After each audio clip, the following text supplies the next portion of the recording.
Hello everybody, it is Tuesday, January 19th, and this is a yellow, orange, green, and blue belt class. Hope you guys are doing well, and I hope you're all healthy. Just a quick update on me and the family. Again, Joshua Lucas and Senpai Bailey are still feeling really good. No symptoms whatsoever. We're keeping them separated from Mrs. Sensei and I. Mrs. Sensei and I are both dealing with some very mild symptoms so far. Feels a lot like a cold. Have a cough, some headache, some achiness in the body, fatigue, things like that. My cough is probably one of the worst parts, is that my asthma cough is flaring up a little bit. Other than that, feeling pretty strong, feeling pretty good, very optimistic about my situation right now. So thank you for the prayers and keep them coming, we appreciate it. Anyway guys, so I just want to get into it before we get into it today. Please make sure you guys do your warm-ups. Let's not cut corners on those warm-ups, guys. Pause the video, go to your app, click on curriculum, click on Lean Online, do your warm-ups, do them correctly, pay special attention to those push-ups correctly. Remember, 2021 is the year of the push-up. So pause the video, come back when you guys are done. All right, welcome back, guys. So you're all done with your basic warm-ups, and as I mentioned yesterday, it's grappling week, so we're going to continue with our grappling type drills, and including our grappling work on the floor here. Remember, grappling is ground fighting. It's anytime we're hands-on and grabbing it, almost in a wrestling type of situation. So it can be considered wrestling, jiu-jitsu, kosen judo, grappling. Okay, we just simply refer to it as grappling, especially when we go to the floor, grappling. Now, I'm gonna take everything nice and slow, guys. I'm trying to make sure I don't exert myself. One of the things my doctor said is to make sure, even if I'm feeling strong, not to overexert myself, okay? And I think you can probably hear my voice that I'm feeling a little bit, so I just have to take it nice and easy with you guys. So bear with me, and I appreciate your patience. We're gonna start off today with some shrimping drills. Again, I'm gonna show you the drills, but then it's gonna be your responsibility to pause the video and go shrimp around your house and do the rest of the warm-up drills all around your house, okay? So we're gonna start with the shrimping drills real quick. All right, remember when we shrimp, it's all about getting our hips offline. Getting our hips offline and getting our body shaped like a shrimp. So when I'm here like this, I'm on my back, you'll learn to utilize shrimping a lot later in your training, but for right now, we're just getting the gist of it. So right now, I'm in this position right here. My body's in a straight line. In order for me to shrimp, I need to get my hips offline. So I'm gonna lift my hips off the floor. Now, from here, it's important, this part's very important, your feet have to stay engaged with the ground. So often when you guys try to push your hips out, you kick like this and your feet go disengaged from the floor and you just kind of flop. Your feet have to stay connected to the floor. I lift my hips, I'm gonna peek up onto a shoulder as I push my hips out. See how my feet never left the floor there? Now my body's in the shape of a shrimp. Okay, not a tiny person. A shrimp is that thing that swims in the ocean. And you notice I'm laying completely on my side. One shoulder is directly above the other shoulder right now. Like so. Watch that again. I lift. I'm going to push my hips out here, but watch my feet. They don't disconnect. And watch how I get up on this shoulder. See how the feet are still connected? Hips are off the ground. I'm on this shoulder. Push the hips out. Now I'm like a shrimp here. I'm going to pull my feet underneath me, and now I'm going to go the other way. So I lift, roll up on the shoulder, push the hips out. Boom. Okay, completely on the side. One of the other mistakes that I see a lot is you guys try to do this without getting off your back. You try to lay flat on your back. So you try to shrimp out, but without lifting your shoulders. That's not going to work. Okay, so from this angle here, lift up on the shoulder, push the hips offline. Lift, up on the shoulder, push the hips offline. Okay? I'd like you guys to pause the video, go ahead and shrimp around your house a bit. Okay? Come back when you guys are done. Okay, welcome back. Now we're going to do some bear crawls. Again, you're just going to bear crawl all around your house. You're going to make some laps up and down. We're just getting used to putting weight on our hands. As we're grappling, we're not just using our legs to support our body, but we're using our hands. So I'm just gonna bear crawl right now.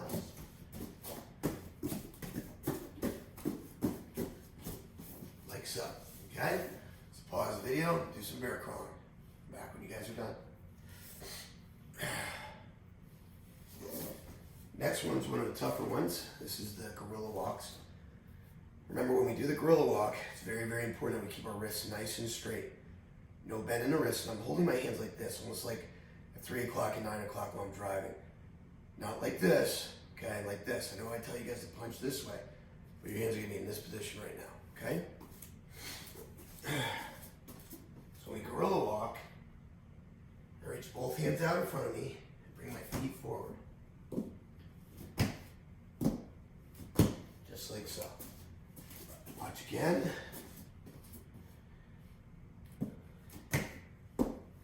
So you're supporting your body on your arms, okay? Do some laps around the house. Pause the video, come back when you guys are done.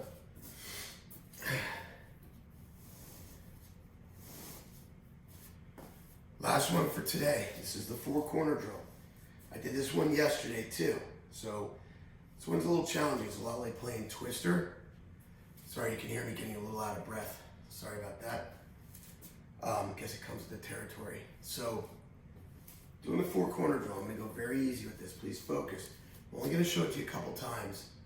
I'm going to show it to you one direction. I'm going to show it to you the other direction. Then feel free to pause or rewind as much as you can. Okay? As much as you want or need. So I'm starting in the 4 corners here.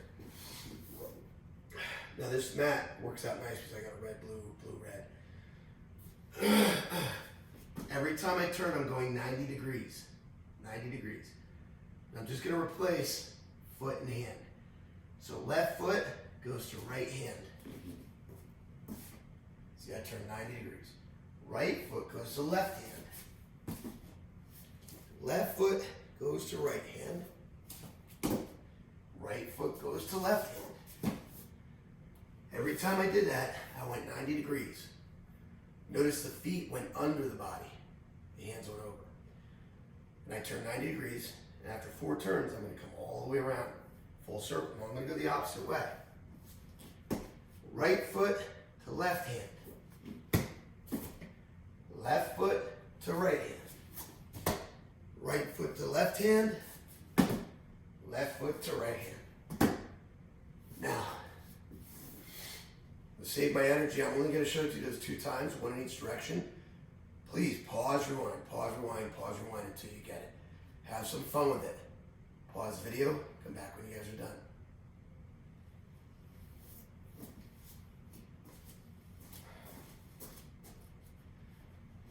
I'm gonna get my training partner out again today.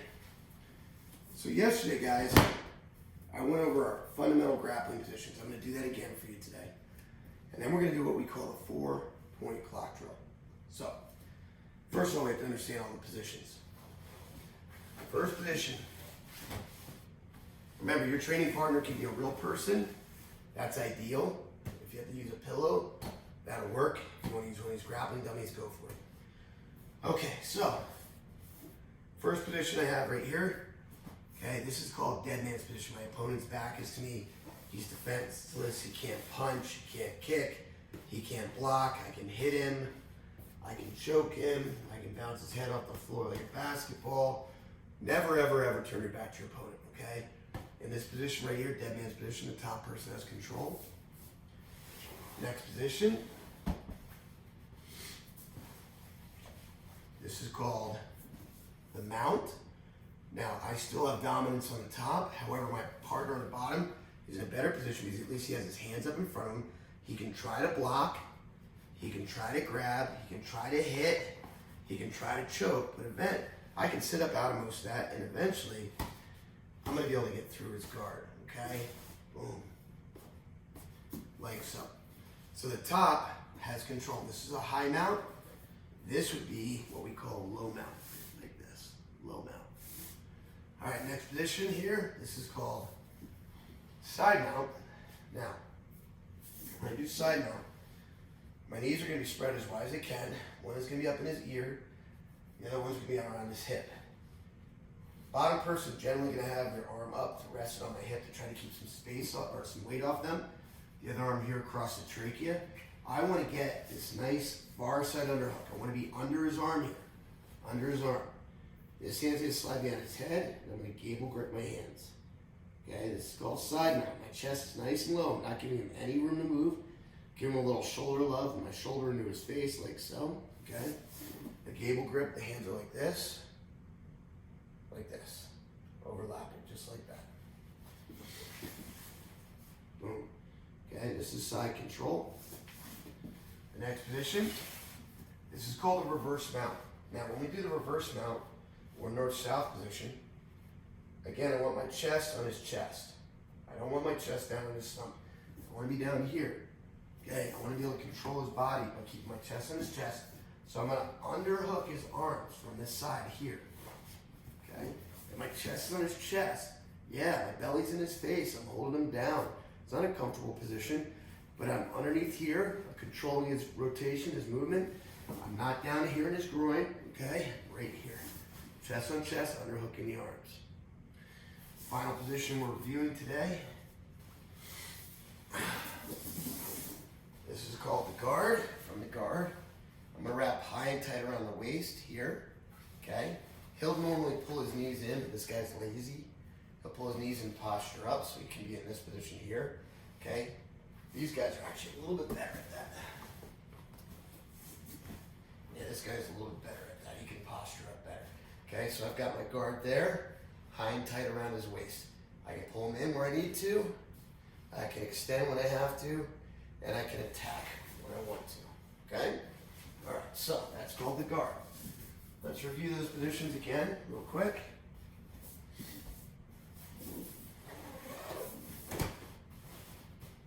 Remember, this is better if you're training with a real person. You have a husband, a wife, a brother, a sister, a mom, dad, whoever wants to do this for you, or if you have to, a stuffed animal works great. We will make these available when I get back to work. When I'm clear, then we can make these available so you guys can train at home. Okay, dead man's position. Opponent's back is to me. I'm in control. This is called the mount. The mount position, top is in control. This is called the side mount. Remember, knees are spread wide, chest down. I'm underneath his head and I'm underneath his arm. Cable grip, so that position there.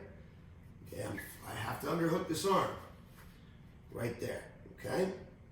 Now from here, next position, we're gonna go to the reverse mount. That's right here. And then this position right here, okay?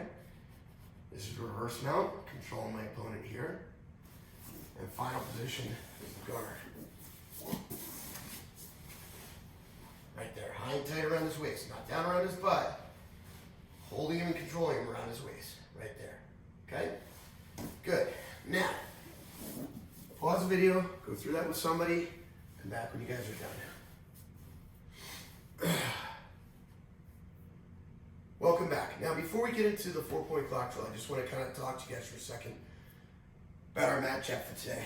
I'll say this quote a couple times so you can write it down. But your key word for today is just going to be excuses. Excuses are tools of the incompetent, used to build monuments to nothing. Those who use them are on the road to nowhere. I learned that quote way back in my early 20s, and I apply it to my life. In fact, we have it above one of the doors to go into the classroom. Again, I'll say it again. Excuses are tools of the incompetent, used to build monuments to nothing. Those who use them are on the road to nowhere. One more time for you guys that are slow writers. Excuses are tools of the incompetent, used to build monuments to nothing. Those who use them are on the road to nowhere. See, in life, guys, things are going to happen. Things are going to happen. Excuses are the things that we say are why that happened, why we didn't succeed, why didn't we get done. I was late because of traffic. I was late because, the dog ate my homework. I was late, I didn't get that done. I didn't have time because of this. I didn't get the train because of that. I didn't get that promotion because of this. Excuses are things that we use to make ourselves feel better about why we didn't accomplish or get something done or do something, okay? When in actuality, in order to be successful, instead of using excuses, we have to find reasons why we will succeed at things. Find reasons why to be successful. So when you think about that quote again, Excuses are tools of the incompetent. Incompetent.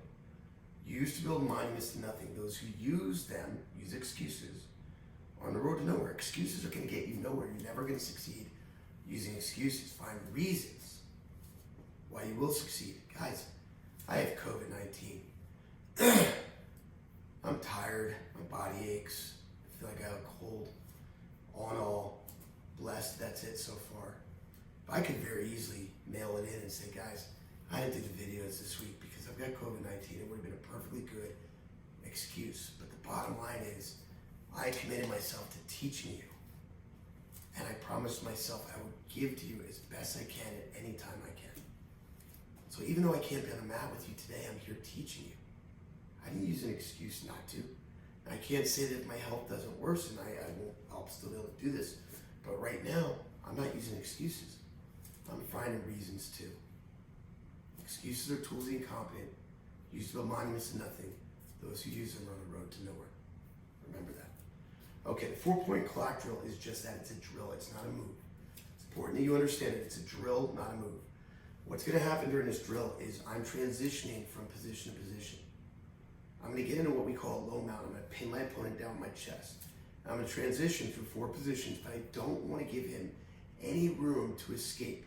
If I lift my chest off of him during the transitions, I give him room to escape, to shrimp out, to do escapes to get out of that position. So we have to make sure we can hold him down, okay? So you can do this. If you have a grappling dummy or a live partner, that's fantastic. If you don't, and guys, it's pretty simple. Just grab a big pillow, okay? You can do that. Don't find an excuse why you can't train. Find a reason why you can. Now, if you have a live person, you want their arms in here like T-Rex arms, okay? Just like this. Now I'm going to pin my chest down on top of my opponent's chest. Now, when I go to the side, I'm going to go from here to the side now. What I want to do is I don't want to lift up, transition, and then reposition. Because he's not going to lay there. When I'm doing that, he's going to escape. So what I want to do is start working my way into that position. So I'm going to go under his head. I'm going to make sure I have this arm underhooked. Now, without picking my chest off him, I'm laying on him. I just transitioned to that side mount. I didn't lift my weight off him. Now I'm going to go to the reverse mount. Pull this arm out, slip it under his head, or under his arm. I'm going to block his hip so he can't shrimp into me. I'm spinning with my chest on his chest, and I'm underhooking both arms. That's simple. Now from here, I'm going to continue to transition. Keeping my chest on his chest, not giving him any space to move. Pull that arm out, underhook the far side, underhook the head. And now I'm going back to the mount. Just like that, okay? During that whole time, I didn't take my weight off him. Did you feel me take my weight off you? He said no, okay? So watch, I'm gonna do it from this angle this time, okay? I kind of try to keep it at an angle so I'm not sticking my butt right in the camera there, but hey, it is what it is, okay? Here, chest on chest. I'm gonna go under his head, make sure I have this underhook here. Side mount, underhook, lock the hip, reverse mount, under the arm, under the head, side mount, back to the mount, okay? All right, so that's a 4-point clock drill. If you need to see it again, please rewind and redo the video, okay? All right, welcome back. We're going to finish again, guys, with that ground and pound from the mount.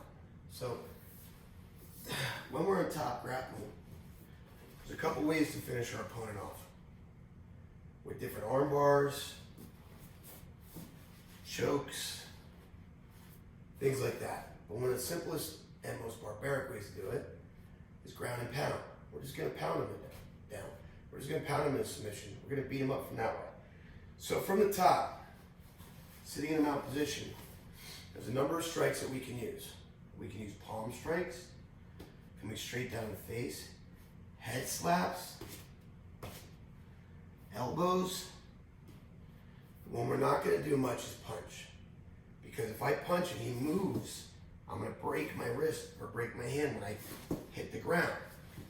Okay, so right here, I want to palm strike because if That's more sustainable when I hit the ground here. Okay, so boom, boom, and so forth. So I'm going to show you a quick little flurry. Then you're going to do 4 30-second rounds of ground and pound. Okay, so from here, head smacks, elbows. Remember, you're hitting with the blade of the arm, not the tip of the elbow. Blade of the arm here. And so forth. Okay, guys? So I want you, when I'm done talking, you're going to pause it, or you're going to stop the video, and you're going to get your reps in. Okay? So, again, guys, you're going to do 4 30-second rounds of ground and pound on your partner. Thanks, guys, for training hard today. Thanks for joining me. Can't express enough how important it is to me and how much it means to me, how Lima loyal you guys are, how Lima strong you are, how you're sticking with this through thick and thin. I'm impressed. You're showing a true martial arts spirit, the true non-quitting spirit. So keep up the good work. Remember, excuses are tools of the incompetent used to build monuments to nothing. Those who use them are on the road to nowhere. Okay? Thanks for training hard, guys. Thanks for being Lima strong. I'll see you online. Oos.